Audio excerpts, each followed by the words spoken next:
మన ప్రభు రక్షకుడైన యేసుక్రీస్తు నామములో మరొకసారి మీకు శుభం తెలియజేస్తూ ఉన్నాను. దేవుని యొక్క అత్యంత కృపను బట్టి మరొకసారి మీ ముందు నిలబడి దేవుని వాక్యాన్ని పంచుకునే బాధ్యత దేవుడు నాకు దయచేశారు. గాలించుట జల్లించుట అనే అంశం మీద మనము గత 2 భాగాలు నేర్చుకున్నాం. దేవుడు ఏ రీతిలో ఎలాగ జల్లిస్తాడో, జల్లించేటప్పుడు ఏమి జరుగుతుందో కొన్ని విషయాలు మనం నేర్చుకున్నాం. అయితే ఈరోజు 3వ భాగంలో మనము కూడా నేర్చుకుందాం. అటువంటి గొప్ప సంఘ కుదుపు జల్లింపు చాలా అవసరం అనే అంశం మీద మాట్లాడబోతుంది. ఈ 3వ భాగంలో there is great need for such a shaking. క్రైస్తవులుగా, సంఘ బిడ్డలుగా, సంఘ విశ్వాసులుగా మనం అనేకసార్లు ప్రశ్న వేసుకుంటున్నాం. ప్రభువా, అయ్యా, ఈ సంఘము గాలింపు అవసరమా? గాలించడం అవసరమా? జల్లించడం అవసరమా? సంఘము పరీక్షించడం అవసరమా అని అనేక మంది ప్రశ్న వేసుకుంటున్నారు. నిజమే, అటువంటి గొప్ప సంఘ కుదుపు అనగా జల్లింపు చాలా అవసరం. సంఘాన్ని దేవుడు సూక్ష్మంగా ఆయన వీక్షిస్తూ ఉన్నాడు, సంఘాన్ని గమనిస్తూ ఉన్నాడు ప్రియులారా. కనుక సంఘము ఆయనకు చాలా ప్రశస్తమైనది. The church is very precious to God. అందుచేత సంఘములో ఉన్న వారు ఆయనకు ప్రతిబింబులుగా ఉండాలి, ఆయనకు రిప్రజెంటేటివ్స్గా ఉండాలి, ఆయనకు ప్రతినిధులుగా ఉండాలి. గనుక అటువంటి అవసరత మనకి చాలా అవసరమని చెప్తూ ఉన్నాడు. క్రైస్తవ పరిచర్య అనే పుస్తకంలో, క్రైస్తవ పరిచర్య అనే పుస్తకంలో 41వ పేజీలో ఈ విధంగా ఎల్ఎన్ జి వైట్ గారు మనకు రాస్తూ ఉన్నారు. సంఘ పుస్తకాల్లో నమోదైన పేరులో 20 మందిలో ఒకరు కూడా తమ లోక చరిత్ర ముగించటానికి సిద్ధంగా లేరని దేవుని చెబుతూ ఉన్నాడు. ఏమన్నాడు? సంఘ పుస్తకాల్లో నమోదైన పేరులో 20 మందిలో ఒకరు కూడా తమ లోక చరిత్ర ముగించటానికి సిద్ధంగా లేరని, దేవుడు లేకుండా, సామాన్య పాపిల నిరీక్షణ లేకుండా లోకములో ఉంటారని, నేనన్న మాటలు గంభీరమైన మాటలు. వారు దేవుని సేవ నామకార్థంగా చేస్తూ ఉన్నారు. ఇది చాలా భయాన్ని నెలకొల్పే, విషాదాన్ని నెలకొల్పే, విచారాన్ని నెలకొల్పే ఈ యొక్క గొప్ప వాక్యము. ఒక ప్రశ్న వేసుకుందాం. మన సంఘాల్లో, మీ సంఘాల్లో, మీ స్థానిక సంఘాల్లో ఎంతమంది విశ్వాసులు ఉన్నారు? అసలు మన చర్చ్ రికార్డ్స్లో, ఈ సంఘ పుస్తకాల్లో గమనిస్తే ఎంతమంది విశ్వాసుల పేర్లు రాయబడి ఉన్నాయి? ఈరోజు స్థానికంగా మనం చూసుకుంటే అన్ని సంఘాలు ఏమంటారో తెలుసా? అయ్యా పాస్టర్ గారు, నాయకులు వచ్చినప్పుడు, సంఘంలో వచ్చినప్పుడు, మా సంఘంలో 1000 మంది అండి. మా సంఘంలో మీకు తెలుసా, మా సంఘంలో 1000 మంది విశ్వాసులు ఉన్నారు. మా సంఘంలో 500 విశ్వాసులు ఉన్నారు, 250 మంది యవనస్తులు ఉన్నారు. అనేక కార్యక్రమాలు జరుగుతున్నాయి. మంచిదే, నేను చెబుతున్నా, మంచిదే. మీ సంఘంలో విశ్వాసులు ఉన్నారా? అతి పెద్ద సంఘమా? లక్షలాది ప్రజలు మీ సంఘంలో ఉన్నారా? అది మంచిదే. కానీ మనం ప్రశ్న వేసుకోవాల్సింది ఏంటంటే, అంతమంది సంఘ విశ్వాసులు ఉన్నప్పుడు, ఈ సంఘ రికార్డులో, ఈ సంఘ పుస్తకాల్లో ఉన్నప్పుడు మనం ఏం చేయాలి? ఒక ప్రశ్న వేసుకోవాలి. ఏముంటుంది తెలుసండి? మన వాస్తవానికి ప్రతి 100 మందిలో కనీసం 5గురు కూడా ఈ లోకాన్ని విడిచిపెట్టి పరలోకానికి సిద్ధపాటు లేరని వాస్తవాన్ని ఆవిడ మనకు తెలియజేస్తున్నారు. అంటే అర్థం ఏమిటి? 20లో 20 మంది విశ్వాసులు ఉంటే, 20 మంది పేర్లు నీ చర్చ్ రికార్డ్స్లో ఉంటే, ఆ 20 మందిలో కూడా ఒకరు కూడా, ఆలోచించు, ఒకరు కూడా ఈ యొక్క లోకాన్ని విడిచిపెట్టి దేవుడు వచ్చినప్పుడు పరలోక రాజ్యములో వెళ్ళటానికి అర్హత లేకుండా ఉన్నారని ఆ వాస్తవాన్ని తెలియజేసి. అంటే చూడండి, సంఘ పుస్తకాల్లో నమోదైన పేరులో 20 మందిలో ఒకరు కూడా తమ లోక చరిత్రను ముగించటానికి సంసిద్ధంగా లేరు. ఎంత బాధాకరం! మన సంఘానికి వెళుతున్నాం, ప్రతి వారం వెళుతున్నాం, బైబిల్ సంకలో పెట్టుకొని వెళుతున్నాం, ప్రార్థన చేయడానికి వెళుతున్నాం, విశ్వాసంగా వెళుతున్నాం. కానీ 20 మందిలో ఒకరు కూడా ఈ యొక్క సంసిద్ధత లేని పరిస్థితుల్లో ఉన్నారు అంటే మనం ఎటువంటి పరిచర్య చేస్తున్నాము, ఎటువంటి బోధన చేస్తున్నాము, ఎటువంటి మాటలు వారికి కలుగజేస్తున్నాము. దేవుడు లేకుండా చూసారా, సంఘములో ఉంటూ క్రైస్తవుడిగా ఉంటూ బైబిల్ చదువుకుంటూ ఎలా జీవిస్తున్నారో తెలుసా ఈరోజు ప్రజలు, క్రైస్తవులు అందరూ కాదు సుమా, కొంతమంది దేవుడు లేకుండా సామాన్య పాపిలా. ఈ వాక్యాలు చదివితే ఎలా ఉన్నారో తెలుసా? పేరుకు మాత్రం క్రైస్తవులమే, బైబిల్ చదువుతున్నాం, పాటలు పాడుతున్నాం, సంఘాల్లో మన యొక్క పాత్ర ఎంతో ఉంది. కానీ ఏముంటుంది? దేవుడు లేకుండా సామాన్య పాపి వలె నిరీక్షణ లేకుండా లోకములో ఉంటారని చెబుతోంది. ఈరోజు పైన మిడిమిడిగా అవాస్తవమైనటువంటి క్రైస్తవ జీవితాన్ని జీవిస్తున్నాము. మనం అవాస్తులుగా జీవిస్తున్నాము. నిజమైన క్రైస్తవం మనకు ఉన్నప్పటికీ క్రీస్తును అనుసరించకుండా, క్రీస్తును మనం పోలి నడవకుండా లోకరీత్యా లోకాశలతో నిమగ్నమైపోయి ఈ లోక ఆచారాలతో మనము చుట్టుముట్టుకొని మనము అలాగే జీవిస్తున్నాం. సామాన్యుడు పాపిలో అంటే దేవుడు లేకుండా సామాన్యమైన పాపిలాగా మనం ఉంటున్నామంటే ఇది ఎంత దుస్థితో చూడండి. అంటే ఈరోజు ఒక సంఘములో 1000 మంది ఉంటే, ఒక సంఘములో 1000 మంది ఉంటే కనీసం 20 మంది పరలోకానికి వెళ్ళటానికి అర్హత కలిగి ఉన్నారు. ఒక సంఘములో 100 మంది ఉంటే కేవలము ఎలాంటి వేసుకోండి 5 మాత్రమే. 1000 మంది ఉంటే ఒక 10 మంది వేసుకోండి, అంటే 20 మంది వేసుకో. 20 మంది 1000కి 20 మంది, 20 మంది అంటే గమనించండి ఎంత మరి విచారమైనటువంటి పరిస్థితుల్లో మనం గమనించుకోవాలి. అందుకే మనం చెప్తుంది దేవుని యొక్క సంఘము గాలించబడుతుంది. ప్రియులారా, లూకా సువార్త 22వ అధ్యాయము 31-30 వచనాల్లో ఈ రీతిగా మరి యేసు మాట్లాడుతున్నాడు. సీమోను సీమోను, ఇదిగో సాతాను మిమ్మును పట్టి గోధుమల వల్లే జల్లించుటకు మిమ్మును కోరుకొనెను. మనం క్రైస్తులుగా జీవిస్తూ గమనించండి, సాతానుడు అనేక విధాలుగా, అనేక రకాలుగా, అనేక పర్యాయాలు నిన్ను నన్ను శోధించటానికి, నిన్ను నన్ను మరి పాలదోటానికి, నిన్ను నన్ను జల్లించటానికి ఆయన ప్రయత్నం చేస్తున్నాడు. యేసు ప్రభువారు సీమోనుతో మాట్లాడుతున్నా, నీ నమ్మిక తప్పిపోకుండాన్నట్లు నేను నీ కొరకు వేడుకుంటుని, నీ మనసు తిరిగిన తరువాత నీ సహోదరును స్థిరపరచుమని చెప్పాడు. ఏమన్నాడు? ఈ పేతురుతో మాట్లాడుతున్నాడు. సియోను పేతురు, సాతాను నిన్ను పట్టుకొని నాశనం చేయాలని ఆశపడుతూ ఉన్నాడు. సాతాను నిన్ను శోధించటానికి సంసిద్ధంగా ఉన్నాడు. నిన్ను గాలించి జైలు వేసి నీ యొక్క జీవితాన్ని అతలాకుతలం చేయటానికి సాతాను పూనుకొని ఉన్నాడు. అయినా నీ కొరకు నేను ప్రార్థన చేసుకున్నా అన్నాడు. సరే, యేసు ప్రభు పేతురు గురించి ప్రార్థన చేశాడట. నీవు తప్పిపోకున్నట్లు ఏమన్నాడు? నీ కొరకు నేను వేడుకొంటిని.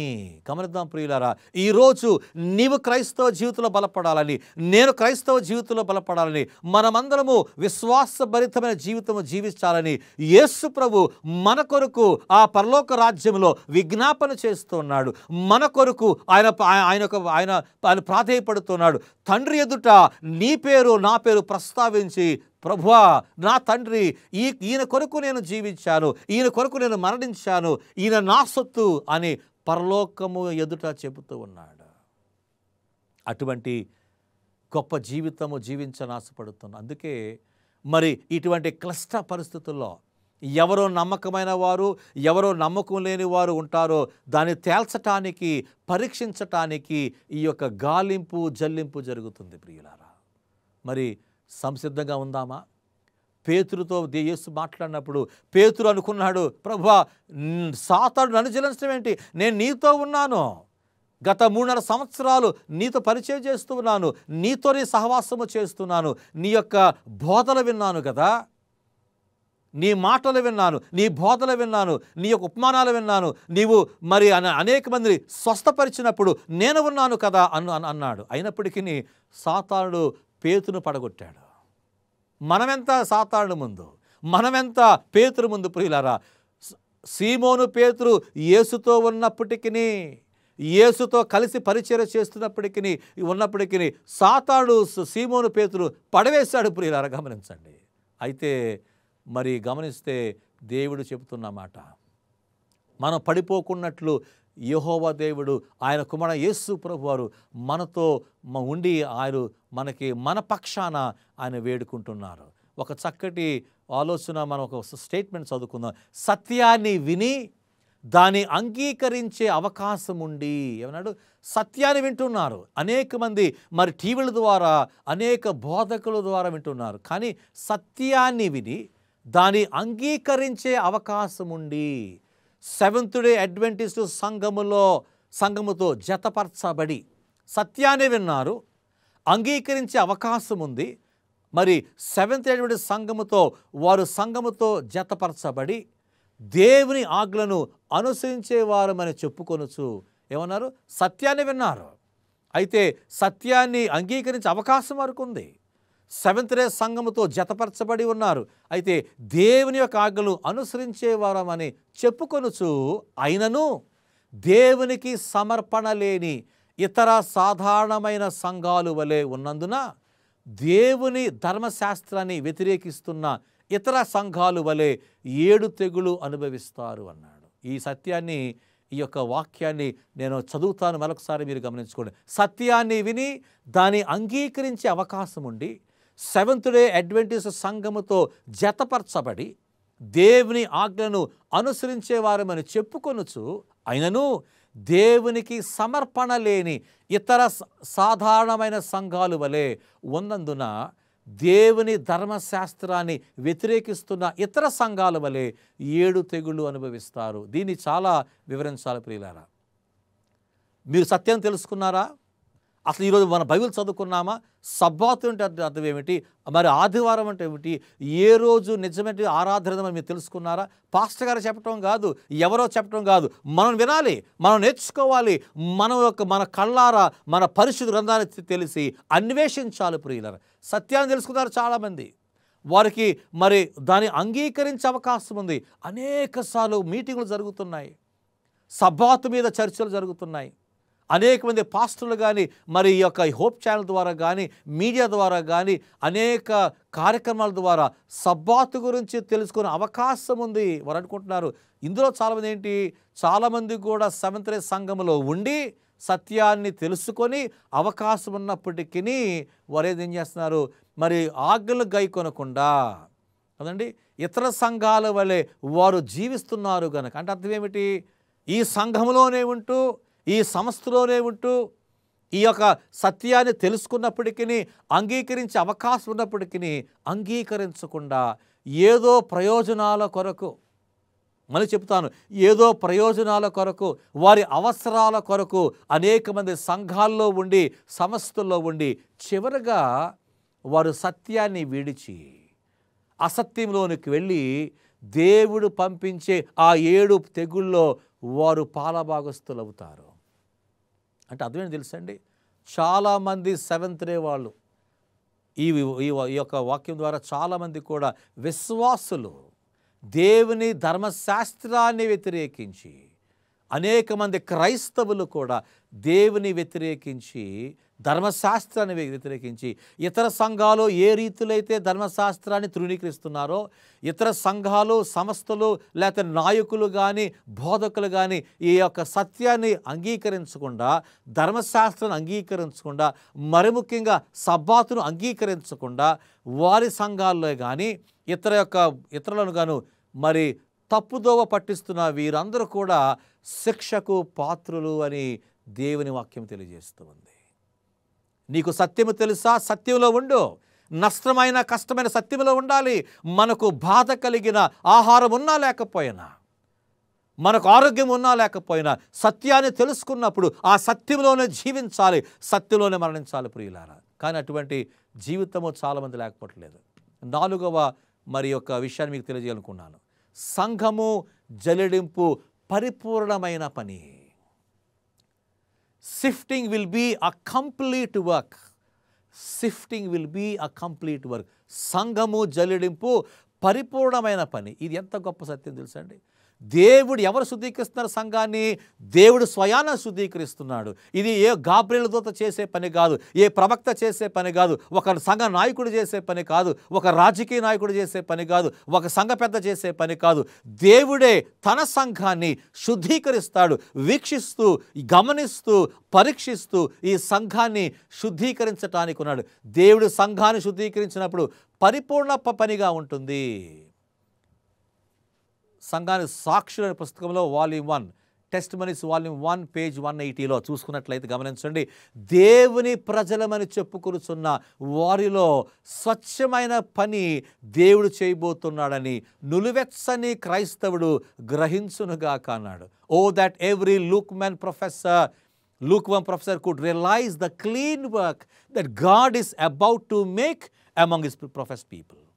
అంటే ఈ స్వచ్ఛమైనటువంటి పనిని, ఈ యొక్క జల్లింపు దేవుడు చేస్తున్నాడు అని సంఘములో ఉన్న నులివెచ్చని క్రైస్తవుడు తెలుసుకొనుగాక అంటున్నాడు. అంటే అర్థం ఏంటి తెలుసా? మన సంఘాల్లో, మీ సంఘాల్లో నులివెచ్చని క్రైస్తవులు ఉన్నారు. గమనిద్దాం, నీ సంఘంలో, నీ స్థానిక సంఘంలో, మన సంఘాల్లో, మన సంస్థల్లో, సంఘాల్లో, సంస్థలు చూసుకుంటే మంచివారు ఉన్నారు, చెడ్డవారు ఉన్నారు. మంచి క్రైస్తవులు ఉన్నారు, చెడ్డ క్రైస్తవులు ఉన్నారు. అయితే నిజమైన విశ్వాసమైన క్రైస్తవులు ఉన్నారు, అవిశ్వాసమైన అబద్ధపు క్రైస్తవులు ఉన్నారు. అంటే ఏం చెప్తున్నాడు? గమనిద్దాం. యేసు ప్రభువారు దేవుడు స్వయాన ఈ సంఘాన్ని శుద్ధీకరిస్తాడు. ఈ సంఘాన్ని ఆయన పరిశీలన చేసి పవిత్రపరచి అపవిత్రమైన వేషధారణతో నిండి ఉన్న ప్రతి క్రైస్తవుని కూడా తొలగిస్తాడు.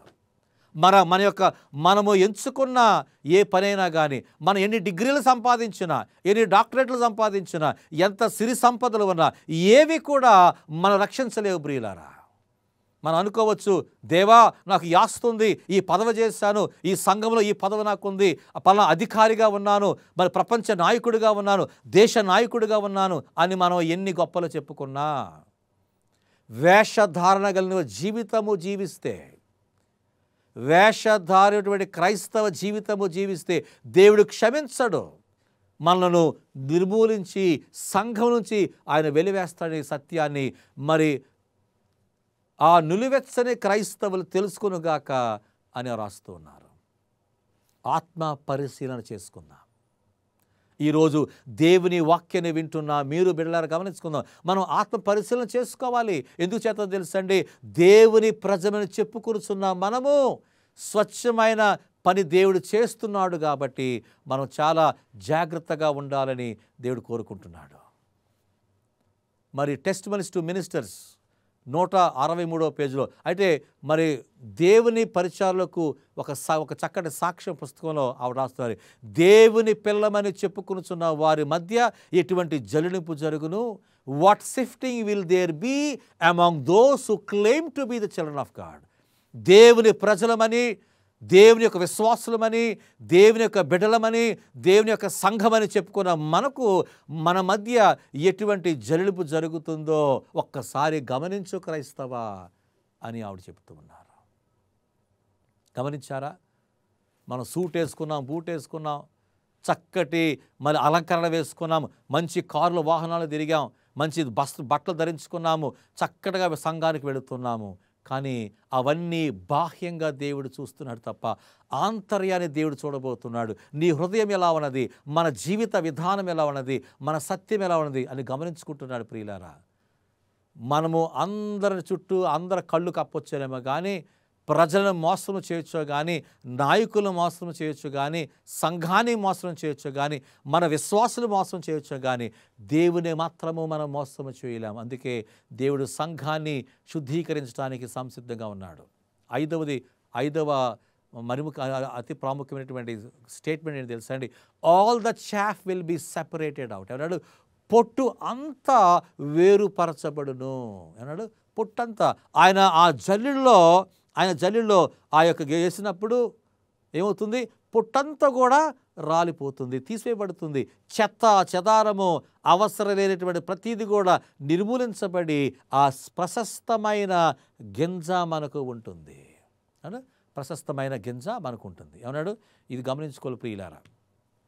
మరొకసారి మనం వాక్యం చదువు. స్వచ్ఛమైన గింజ నుండి, టెస్టిమనీస్ వాల్యూమ్ 1 పేజ్ 432 చూస్తే, God's people will be sifted even as corn is sifted in a sieve until all the chaff is separated from the pure kernels of grain. తెలుగులో దాన్ని మనం చదివితే, స్వచ్ఛమైన గింజ నుండి పొట్టు వేరు చేయబడుతున్నంత వరకు జలిడలో మొక్కజొన్న జలిడించున్నట్లు దేవుని ప్రజలు జలిడ చేయబడతారు.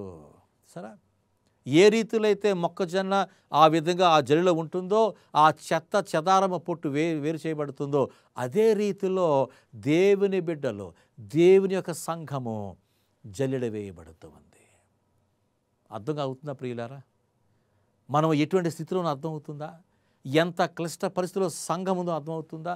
దేవుడు సంఘాన్ని పరీక్షించినప్పుడు, ఆయన సూక్ష్మంగా చూసినప్పుడు, నీ వైపు చూసినప్పుడు, నా వైపు చూసినప్పుడు, ఆయన తన సంఘాన్ని పరిశుద్ధంగా, పవిత్రంగా, పరిపూర్ణులుగా అంగీకరించడానికి సిద్ధంగా ఉన్నాడు. గమనించండి, మన జీవితంలో, మన యొక్క క్రైస్తవ జీవితంలో, మన ప్రస్థానంలో ఎటువంటి పాపము ఉన్నప్పటికీ, క్షమించలేనటువంటి పాపాలు మనం చేస్తున్నప్పటికీ దేవుడు క్షమించడు. గమనించండి, మనము పాప క్షమాపణ ఒప్పుకొని, ప్రభువా ఇంతకాలము సంఘంలో నేను ఉన్నాను, ఒక వేషధారిగా జీవిస్తున్నానేమో, ఎన్ని అవకాశం ఉన్నప్పటికీ నీ సంఘానికి రాలేక, నీ యొక్క మీటింగ్స్ రాలేక, నీ యొక్క సత్యాన్ని వినకుండా నేను జీవిస్తున్నానేమో, కాబట్టి నన్ను క్షమించు ప్రభువా అని ఈరోజు ప్రాధేయపడినట్లయితే, ఈరోజు మనం దేవుని యొద్దకు వచ్చినట్లయితే, గమనించండి, సంఘాన్ని పరీక్షించినప్పుడు నీవు నేను మనం సత్యంలో ఉంటూ, దేవునితో ఉంటూ, ఆ పొట్టు వలె రాలిపోకుండా,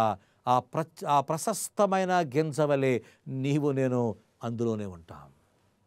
గమనిద్దాం, దేవుడు పలుకుతున్న మాట. కనుక ప్రియులారా గమనించండి, మనం దేవునితో ఉండాలని, దేవునితో మనం ఉండాలని, సంఘములో నిజమైన సేవ చేస్తూ మనం జీవించాలని దేవుడు కోరుకుంటున్నాడు. ప్రియులారా గమనిద్దాం, ఈరోజు నీ జీవితం ఎలా ఉంది? ఈరోజు నా జీవితం ఎలా ఉంది? యేసు రాబోతూ ఉన్నాడు, దేవుడు రాబోతున్నాడు. ఆయన రాకడకు మునుపు ఈ సంఘము ఎత్తపడాలని, ఆయన వచ్చినప్పుడు సంఘంలో ప్రశస్తమైన వాతావరణం ఉండాలని, ఈ చక్కటి సంఘాన్ని దేవునితో మనం వెళ్ళాలని ఆశపడుతున్నాం. మన క్రైస్తవ జీవితం, వ్యక్తిగత జీవితము ఎలా ఉంటుందో మనం గమనించుకోవాలి ప్రియులారా. గమనించండి, పైన మిడిమిడిగా ఉన్న క్రైస్తవులు వెళ్ళిపోతారు. 6వదిగా, పైన మిడిమిడిగా ఉన్న క్రైస్తవులు వెళ్ళిపోతారు. వేషధారణ కొంత మట్టుకే కొంతకాలం మనం చూడగలము. మనకు తెలియపోవచ్చు, మన ప్రక్కనే ఉంటారు, మనతోనే ఉంటారు కొంతమంది, కానీ మన వెనకాల వారు గోతులు తవ్వుతూ ఉంటారు. మనతోనే ఉన్నారు, మన ఆరాధనలో ఉన్నారు, మన సంఘాలే ఉన్నారు, కానీ క్రీస్తు వాళ్ళు లేరు. సంఘములో ఉన్నారు కానీ క్రీస్తుతో లేరు. సంఘములో ఉన్నారు కానీ బైబిల్ చదవరు. సంఘములోనే సభ్యత ఉన్నవారు కానీ క్రీస్తుతో వారు మమేకముగా లేరు. సంఘములోనే ఉన్నారు కానీ మనతో లేరు. సంఘములోనే ఉన్నారు కానీ పైగా మిడిమిడిగా ఉన్న క్రైస్తవులు చాలామంది సంఘాల్లో ఉన్నారు ప్రియులారా. అటువంటి వారిని దేవుడు తుడిచిపెడతాడని చెబుతూ ఉన్నాడు. ఆ సమయమున మిడిమిడిగా పైన ఉన్న క్రైస్తవులు వారి పలుకుబడి వలన దేవుని పని ఆటంకపరచబడి, వారి విశ్వాసమును వదిలి చాలా కాలం వరకు శత్రువుల వైపు సానుభూతి చూపినందున వారి వైపు నిలబడరు అని చెప్తున్నాడు. ఈ వాక్యాన్ని మరొకసారి మనం నేర్చుకుందాము. మరి 4వ భాగంలో నేర్చుకుందాం. కనుక గమనిద్దాము, దేవుని యొద్దకు వద్దాం, ప్రార్థన చేసుకుందాము. పరిశుద్ధాత్మ ద్వారా ప్రభువా నీవు నన్ను నడిపించాలని ప్రార్థన చేసుకున్నాం. మా పరలోకపు ప్రియమ తండ్రి, మీ పరిశుద్ధ నామమునకు స్తుతులు స్తోత్రాలు అర్పిస్తున్నాం. ఇదిగో నాయన, ఈ యొక్క గాలించుట జల్లించుట అనే అంశం మీద అనేక విషయాలను మేము నేర్చుకుంటున్నాం. మేము ప్రభువా నీ యొక్క చిత్తానుసారంగా మేము పరిశుద్ధమైన పవిత్రమైన జీవితము జీవించడానికి సహాయం చేసి, ఆ పరలోకములో వెళ్ళటానికి మాకు సహాయం చేయమని క్రీస్తు నామమున ప్రార్థించి వేడుకుంటున్నాము తండ్రి. ఆమేన్. దేవుడు మిమ్మలను, మీ కుటుంబాలను దీవించి ఆశీర్వదించునుగాక. ఆమేన్.